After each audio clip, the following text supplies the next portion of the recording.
Коми возобновилась работа волонтеров акции «Мы вместе». В прошлом году более 450 добровольцев региона помогали медикам и обычным людям в самые трудные периоды пандемии. Сейчас ситуация с коронавирусом в стране вновь обострилась, и помощь волонтеров опять стала крайне востребованной. Так, в Ухте участники акции начали работу под руководством нового куратора. Подробности у Виктории Науменко.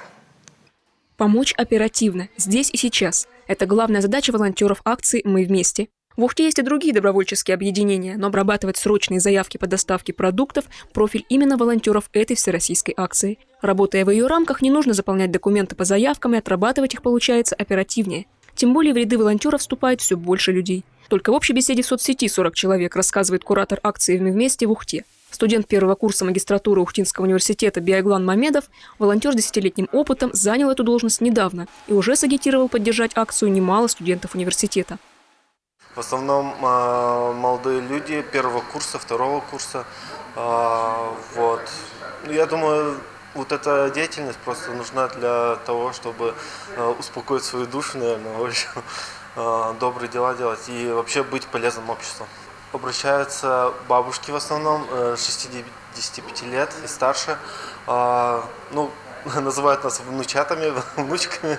Вот. И было приятно, когда ты делаешь доброе дело и помогаешь людям.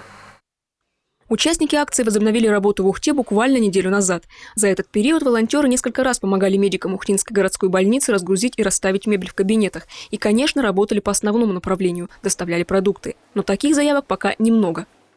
Мы покупаем продукты, оплачиваем, то есть предоставляем чек, показываем весь чек, официальный документ, и бабушка или дедушка отправляет нам деньги обратно.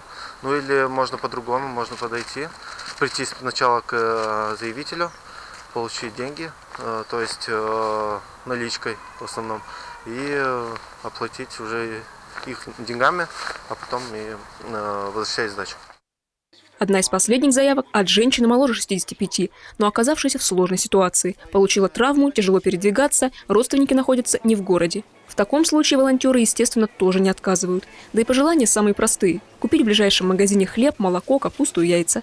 Передача продуктов строго в масках, перчатках, с предварительной санобработкой и не заходя в квартиру. Здравствуйте, мне заходить нельзя, извините. Ага. Сколько нужно переводить? Смотрите, вот чек. На сегодняшний день в рамках акции отработали пока 4 заявки по доставке продуктов. Люди зачастую не знают, что теперь гражданам старше 65 лет вновь можно обратиться за помощью в покупке продуктов и лекарств, чтобы следовать рекомендациям Минздрава и по возможности реже выходить из дома. И волонтеры напоминают об этом. Участники акции «Мы вместе» всегда готовы помочь. Стоит только обратиться. Виктория Науменко, Павел Лагутин, телеканал Юрган, Ухта.